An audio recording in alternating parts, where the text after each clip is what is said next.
Hi everybody, welcome to Train Forever. I'm Andrew Barr, and today I'm answering the question, how many exercises should you do in your workouts?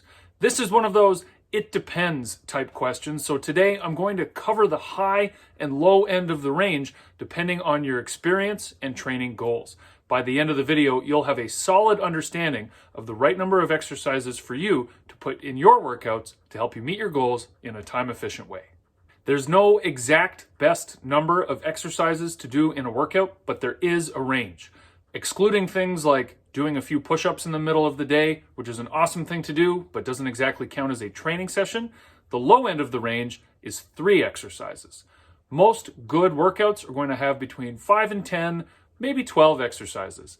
Anything that's got 20 or more is almost certainly excessive and poorly planned. To understand why these are the numbers, we need to understand what we're measuring when we're talking about the number of exercises in a workout. The number of exercises in a workout is a measure of workout volume. Volume is best measured by the number of working sets. So if you did 3 sets of any exercise, that's 3 working sets, and that is a measure of a part of the volume of that given workout. Most workouts are going to have between 15 and 25 working sets, with 10 to 30 being a good extended range. So what we can do is take our number of working sets, divide it by the number of sets per exercise, and in a way reverse engineer a smart and effective number of exercises to put into our workouts. Let's say we're going to do 20 working sets, right in the middle of that typical range. And we know that we're usually going to do between 3 and 5 working sets per exercise. So we can divide 20 by 3 to 5, and we're left with something like 4 to 7 exercises in our workout. That might not sound like a lot, or maybe even enough.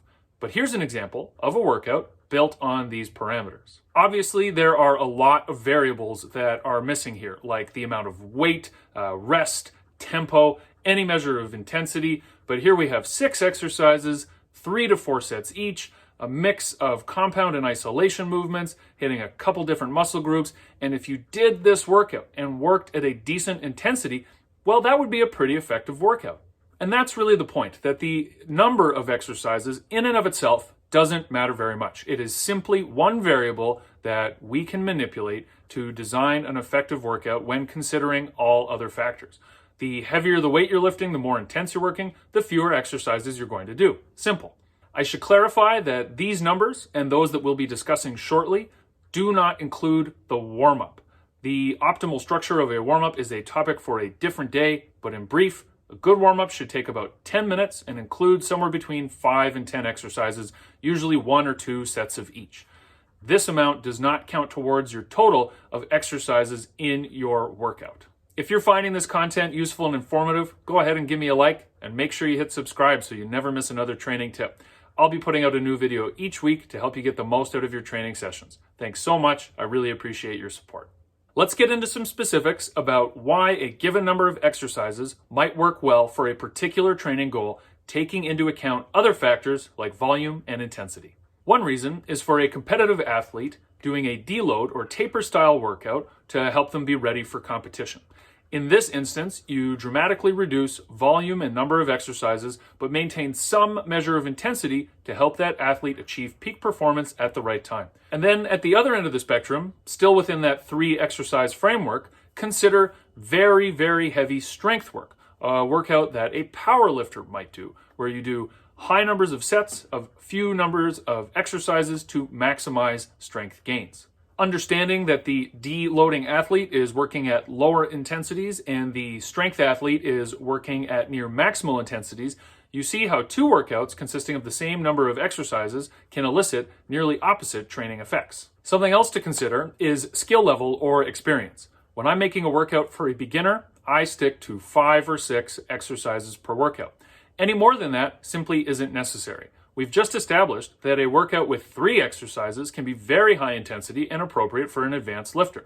There's really no circumstance where 5 or 6 exercises would not be enough for a beginner. Remember that the number of exercises is on its own a pretty poor indicator of the quality or intensity of a workout. If this particular client wanted more of a challenge, I would look to try more difficult variations of the exercise or simply try to lift heavier weight, sticking to that 5 or 6 exercise framework. There's a lot of value in keeping things simple, which allow for important things like attention to detail, moving with intent, and learning how to move effectively. All things that are crucial when you're starting your training career. This brings up an important point that a lot of those popular workout classes like HIIT, boot camp, circuit style classes that have 20 or 30 or even more exercises have too many exercises. If that's what you like to do, that is cool. Anything that gets people active is cool with me. But if we're having a serious conversation about what makes a workout effective, it's not an endless string of exercises. It's about considering all factors, not just the number of exercises, but the type of exercises, training goal, volume, and intensity, and bringing them all together to make a safe and intelligent and effective workout to get the best results possible in a time-efficient manner, because that's what it's all about. I hope you thought today's video was useful, and if you did, please give me a like and make sure you hit subscribe so you never miss another training tip. I'll be putting out a new video each week to help you get the most out of your training sessions. And if you head to the description, there's lots of cool stuff there for you. You can get my free guide to building core strength. You can get either of my 2 training programs built for beginners, one to be done at home and one to be done in the gym, depending on where you're training right now. And you can find information about my online coaching too. Thanks so much for watching. We'll see you next week.